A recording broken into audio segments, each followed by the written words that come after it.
और आपके नगर के जितने गांव के लोग हैं, जब वो शंकर की भक्ति में डूबने लगेंगे तब मेरा महादेव खुद कथा करने के लिए वहां पहुंच जाएगा। तब मेरे महादेव को पहुंचने में देरी नहीं लगेगी, वो स्वयं पहुंच जाता है। हमारी भक्ति का बल जब बढ़ता है, हमारा विश्वास जब दृढ़ होता है, हमारा भरोसा जब पक्का होता है, और हमारा भक्ति का बल और हमारा विश्वास और हमारी दृढ़ता जब पूर्ण होती है, तब देवाधिदेव महादेव किसी न किसी रूप में कृपा कर कर शिव महापुराण की कथा करवा ही देते हैं।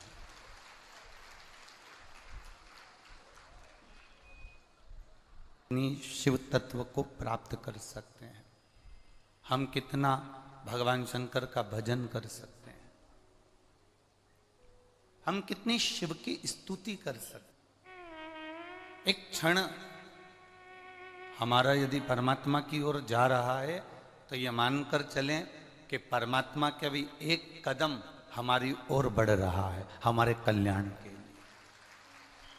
आप जितना क्षण, जितना पल, जितनी घड़ी, जितना समय, जितने घंटे, जितना जितना समय, 1 मिनट, 2 मिनट, 15 मिनट, 20 मिनट, आधा घंटा, 1 घंटा, आप जितना जितना समय परमात्मा की ओर बढ़ रहे हो, जा रहे हो, उनको दे रहे हो, उतना अनुभव करिएगा कि जितना जितना समय आप परमात्मा को दे रहे हो, उतना उतना परमात्मा आपके नज़दीक आते चले जा रहे हैं, भगवान आपके करीब आते चले जा रहे हैं और आपका कल्याण निश्चित है। ये मानकर चलिए।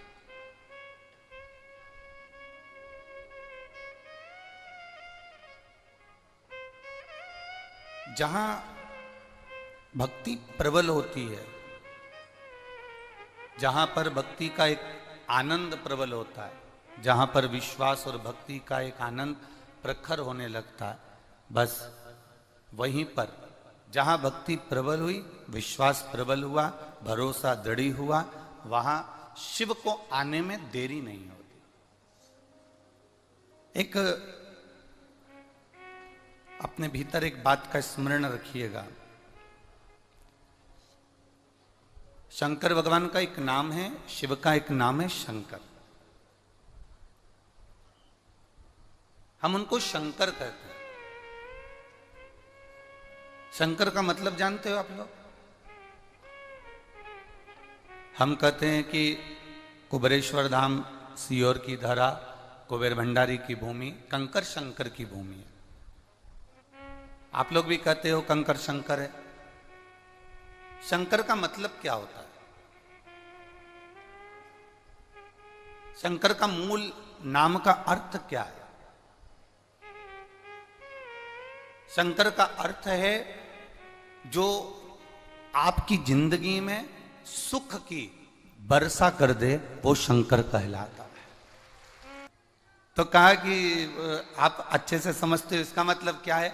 हमने कहा कि छत्तीसगढ़ का ओरिजिनल अगर छत्तीसगढ़ का निवासी है तो वो किसी को धोखा देना नहीं जानता, ये निश्चितता है उसकी, बस इतना हम जानते, बाकी क्या हमें किसी से मतलब नहीं है। ओरिजिनल अगर छत्तीसगढ़िया है तो वो किसी को धोखा देना नहीं जानता। ओरिजिनल अगर छत्तीसगढ़िया है तो वो अपनी मेहनत में पीछे नहीं हटता। ओरिजिनल अगर छत्तीसगढ़िया है तो अपना कर्म करने में पीछे नहीं हटता। ओरिजिनल छत्तीसगढ़िया है तो वो अपनी मेहनत से पीछे नहीं हटता। और ओरिजिनल छत्तीसगढ़िया है तो काम करते करते काम नहीं छोड़ता, काम करते करते भगवान का नाम ले लेता है। और अगर उसको लगे कि मुझे 1 लोटा जल चढ़ाना है, देरी नहीं करता, वो धान बोते बोते भी शंकर को याद कर कर मन से 1 लोटा जल चढ़ा ही देता है। ये छत्तीसगढ़िया है। कोई सहजता छत्तीसगढ़िया की है।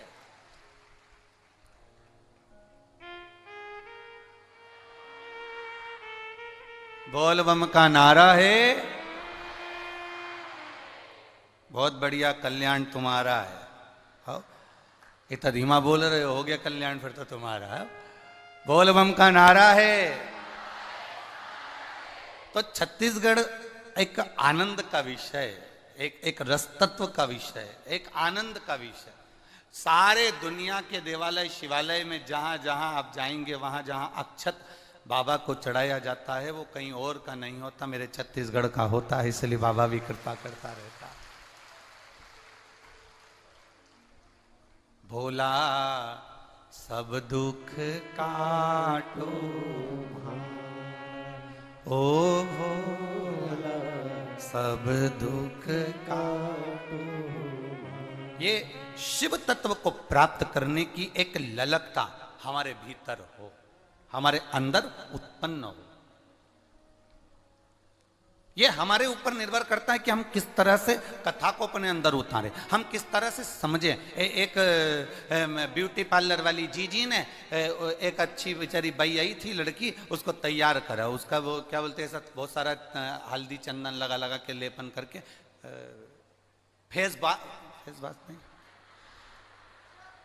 फेसियल, हाँ अच्छे बोले हो, हम तो बोले नहीं, पहले भैया बोल दिए हो, भैया बोल दिए फेसियल करा। अब उसका फेसियल करा तो वो एकदम चमक गई जोरदार। उसने चमकते से ही कहा पार्लर वाली से, कितने साल से तुम्हारा पार्लर चल रहा है? उसने कहा 22 साल से। पर दिख तो नया रहा। नहीं, इसको खोला तो मैंने अभी 1.5 महीने पहले। अच्छा, पहली ग्राहक आप ही है। अच्छा, तो 22 साल से क्या करती थी? कुछ नहीं, 8 घर में जाती थी, बर्तन मांज के आती थी। सारे बर्तन इतने जोरदार चमकते थे, हमारी मालकिन हमेशा कहती तू बहुत जोरदार चमकाती है, कभी तो जिंदगी में एक आध पार्लर खोल लेगी ना तो सबके मुंडा को चमका देगी। बस पहली बार खोला और तुम्हारा चेहरा ऐसा चमकाया, तुम्हें कैसा लग रहा है? उसने कहा बताओ मैं क्या बर्तन जो तूने मुझे चमका दिया? तो ये जो समझना है हमारी बुद्धि से, हमारे विवेक से, ये जरूरी नहीं कि आप भगवान को ऊपर से रिझाओ, ये जरूरी नहीं कि हम भगवान को ऊपर से अपने चेहरा दिखाकर भगवान को रिझाया जाए। शिव महापुराण की कथा कहती है, जिस दिन दिल से आनंद के साथ आप देवाधिदेव महादेव को रिझाने का प्रयास करोगे, बाबा आपका ऊपर का पहनावा नहीं देखेगा, ऊपर का चेहरा नहीं देखेगा, और बाबा आपका हो जाएगा और आप बाबा के हो जाओगे। बाबा आपके हो गए, आप बाबा के हो गए। मत दिखावा नहीं है मेरे शिव के पास में, उनके पास में दिखावे का काम है ही नहीं।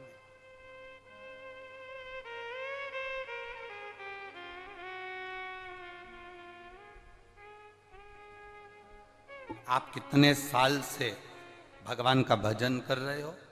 आप कितने साल से मंत्र का स्मरण कर रहे हो? आप कितने साल से भगवत नाम कीर्तन कर रहे हो? उससे मूलता नहीं है। मूलता ये है कि आप भगवान को रिझाए कितनी देर, आप भगवान को मनाए कितनी देर, कितना पल लगा आपको भगवान को मनाने में। हमारे यहाँ पहले के विवाह और आज के विवाह में अंतर होता है। पहले के विवाह जो होते थे, लड़की चाय की ट्रे लेकर आती थी, रखती थी, एक क्षण के लिए निकाह मिलती थी और विवाह पक्का हो जाता था। विवाह पक्का हो गया, 7 जन्म तक निपटा था। आज के जमाने में लड़का लड़की को दिखा दो, मिला दो, होटल में रोज मिले, संबंध पक्का हुआ, फोन पर 8-8 घंटे बात हुई, उसके बाद भी संबंध होने के बाद भी, विवाह होने के बाद भी मालूम पड़ा कि 4 महीने, 3 साल, 2 साल में तलाक हो गया। इसको विवाह नहीं कहते महाराज। भगवान की भक्ति भी ऐसी होती है, तुम घंटों तक मंदिर के अंदर बैठे रहो और तुम सोचो कि भगवान मुझे मिल जाएगा, भगवान मिलने वाला नहीं। तुम गंगा के घाट पर घंटों तक बैठे रहो, तुम्हें लग जाए कि भगवान हमें मिल जाएगा, भगवान मिलने वाला नहीं। तुम नर्मदा जी के घाट पर घंटों तक बैठे रहो और तुम सोचो कि भगवान हमें मिल जाए, भगवान हमें नहीं मिलता। तुम सोचो कि मैं जंगल में जाकर बैठ जाऊं, घंटों तक वहीं पर बैठकर तप साधना करूं, भगवान मिल जाए, भगवान इससे नहीं मिलता। भगवान को पाने के लिए माला से ज्यादा मन की जरूरत पड़ती है। जितना हम मन से भगवान को रिझाने का प्रयास करते हैं, देवाधिदेव महादेव उतना हमारे करीब आता चले जाता है। राम कृष्ण को पाने के लिए आप माला से ज्यादा मन को भजने का प्रयास करें, मन से परमात्मा को रिझाने का प्रयास करें। जितना जितना आप परमात्मा को रिझाने का प्रयास करेंगे उतना उतना परमात्मा आपके नजदीक आता चला जाएगा। आप जितना परमात्मा को नजदीक लाना चाहें उतना मन से भगवत भजन की ओर जाएं, उतना मन से भगवत स्मरण की ओर जाएं, वो हमारे करीब आता चले जाए, वो हमारे नजदीक आता चला जाए। कितना सुंदर भगवान को तुम्हारे कितने घंटे तक तुम माला लेकर बैठे हो, कितना तुमने सिर पर चंदन लगाया है, कितना तुमने आनंद से कंठा पहना है, कितना आपने मालाएं धारण करी है, कितना आप कहीं देवालय शिवालय बनाए बैठे हैं, कहीं कितना आप गंगा यमुना के घाट पर बने बैठे हैं, कितना आप तीर्थ में जाकर बैठे हैं। भगवान को इससे कोई मतलब नहीं। भगवान कहता है आप जहां बैठे हैं, अपने घर में, परिवार में, नातों में, रिश्तों में, कुटुंब में, कबीले में, जहां बैठे हो उस बैठे हुए स्थान पर अब भगवान कहते हैं कि तू मुझे दिल से याद कर, मैं तेरे पास में आकर बैठ जाऊंगा, तुझे मैं देखता रहूंगा और तू मुझे देखता रहना, बस और कुछ नहीं। हमारे यहाँ तो शिव महापुराण वर्णन करती है केवल 2 बार मुख से शिव शिव कहने वाले का भी उद्धार हो जाता है। शिव पुराण कहती है 1 बार मुख से शिव कहने वाले का भी कल्याण हो जाता है। यहाँ तक हमारे यहाँ एक सुंदर स्थान का नाम आता है महाबलेश्वर। क्या नाम है? जम के बोलो जरा सा। महाबलेश्वर गए हो? हाँ जी, धर लो धर लो धर लो, ठीक है। लोग इसे हिल स्टेशन भी मानते हैं। वहां शंकर जी का एक मंदिर है, उसका नाम था महाबल। अब उसका नाम महाबलेश्वर हो गया। कभी स्मरण किया आपने कि महाबलेश्वर, महाबल, ये मंदिर जहां भगवान शिव विराजमान है, ये शंकर भगवान का एक अविरल शिवलिंग, सारे लिंगों से आनंद देने वाला राजलिंग माना जाता है। उसको हमारे यहां महाबलेश्वर कहा जाता है, महाबल कहा जाता है। आखिर उस शिवलिंग में ऐसा है क्या? उस शिवलिंग के आनंद में ऐसा सुख क्या है?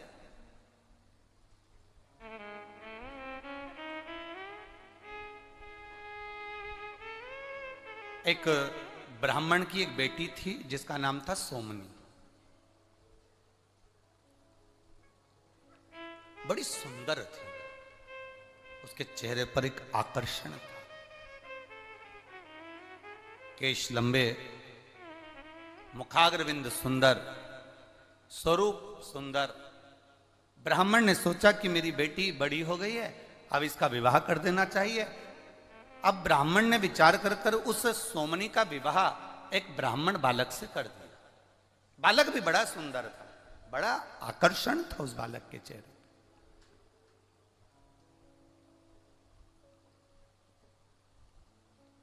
विवाह हो गया। केवल 3 वर्ष निकले थे, केवल 3 वर्ष। और 3 वर्ष निकलने पर ब्राह्मण को एक रोग लग गया। सोमनी के पति को एक रोग लग गया और सोमनी का पति वो रोग के कारणवश अपने प्राणों को त्याग दिया, मर गया, उसके प्राण छूट गए। अब सोमनी का पति मर गया, सोमनी ससुराल में रही। थोड़े दिन तक सोमनी ने अपने नियम को, व्रत को धारण किया, जो एक नारी को करना चाहिए वो नियम सोमनी ने धारण किया। उसके बाद सोमनी का मन ससुराल में लगा नहीं, वो अपने पिता के घर मायके चली गई और अपने पिता के घर में, अपने बाबुल के घर में वो रहने लगी। पर कुछ संगति व्यक्ति की बेकार हो जाती है तो अपना जीवन स्वयं बर्बाद कर लेती, अपना जीवन स्वयं बेकार। थी बड़ी सुंदर, चेहरे पर आकर्षण भी था, बड़ी सुंदरता उसके अंदर समाई हुई थी। अब सोमनी सुंदर थी, आकर्षण था, कुछ सहेलियों का साथ गलत का मिल गया और गलत का साथ मिलने पर वो व्यभिचारिणी हो गई, उसका विचार गलत हो गया, उसकी सोच गलत हो गई, अपने स्वरूप का गलत उपयोग करने लगी, अपनी सुंदरता का गलत उपयोग करती है और गलत उपयोग करते करते करते करते उसने अपने स्वरूप का गलत उपयोग करा और पर पुरुष को अपनी ओर आकर्षित करना और आकर्षित करना, उससे धन एकत्रित कर लेना, ये वो सोमनी करने लगी।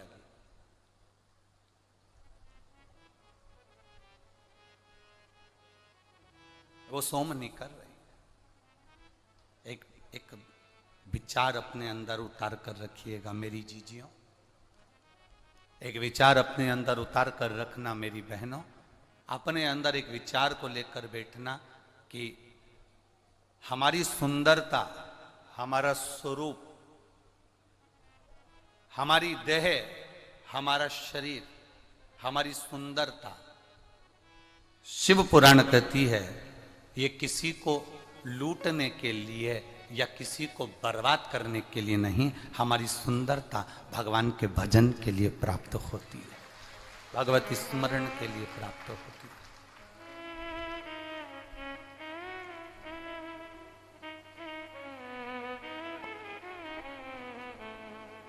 इससे हमें किसी को बर्बाद नहीं करना है।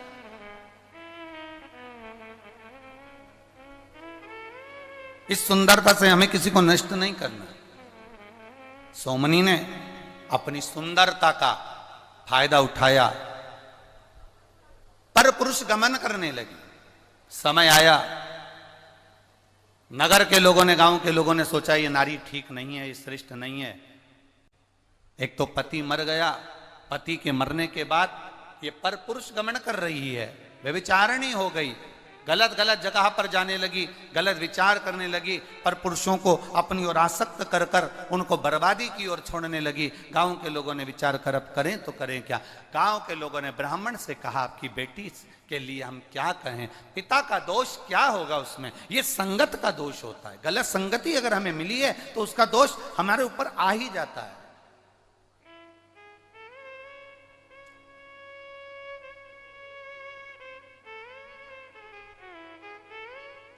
आप लोग इतनी इतनी दूर से आए हो, बैठे हो, कोई 2 दिन पहले, कोई 1 दिन पहले आया होगा, पंडालों में आकर विचार, उसने अपनी बिछात करी, बैठा, विश्राम किया।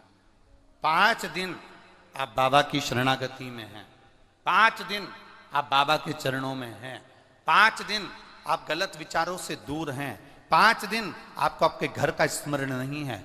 घर वालों फोन भी लगाएंगे आपको तो इतना भीड़ होने के कारण आपका फोन नेटवर्क नहीं पकड़ेगा और फोन आपका लग नहीं पाएगा। इतना भीड़ होने के कारण ना तो फोन का नेटवर्क मिलेगा, ना आपकी घर पर बात होगी, ना कोई रिश्तेदार से बात होगी। अब आप अकेले हो और बाबा और आप श्री शिवाय नमस्तुभ्यम मुख से जपते रहो।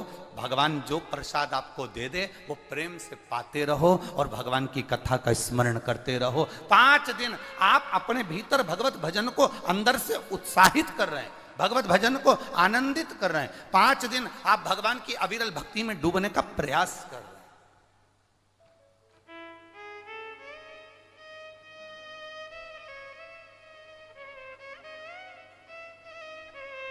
वो कहे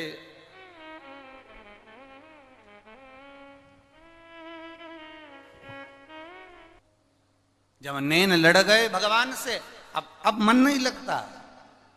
अरे घर जाऊं तो मुझे गर्मी लगत है। अब बोलो, यहां इतनी धूप पड़ रही है, तुम लोगों को गर्मी लग रही है? बोलो बोलो, जम के बोलो जरा। अरे घर जाऊं तो मुझे गर्मी लगत है, यहाँ पंखा चल रहा भोले का, मैं जाऊं अब करूं क्या जाकर मैं, जब यहाँ स्वयं मेरा शिव थोड़ी थोड़ी देर में, शंकर की उदारता क्या है, शिव कथा का आनंद क्या है। आप बैठे हो थोड़ी देर, आपका मन जब तक कथा में लगा है आपको गर्मी का महसूस नहीं होगी, गर्मी का एक अंश भी आपको नहीं लगेगा। पर जैसे ही आपका मन उच्चिष्ट हुआ, जैसे ही मन आपका दूर हुआ, जैसे ही मन आपका कथा से दूर हुआ, वैसे ही आपको गर्मी लगना चालू हुई और आपने तुरंत पंखा झेलना प्रारंभ करा। अर्थात भगवान शिव की कथा, भगवान शंकर की एक उदारता,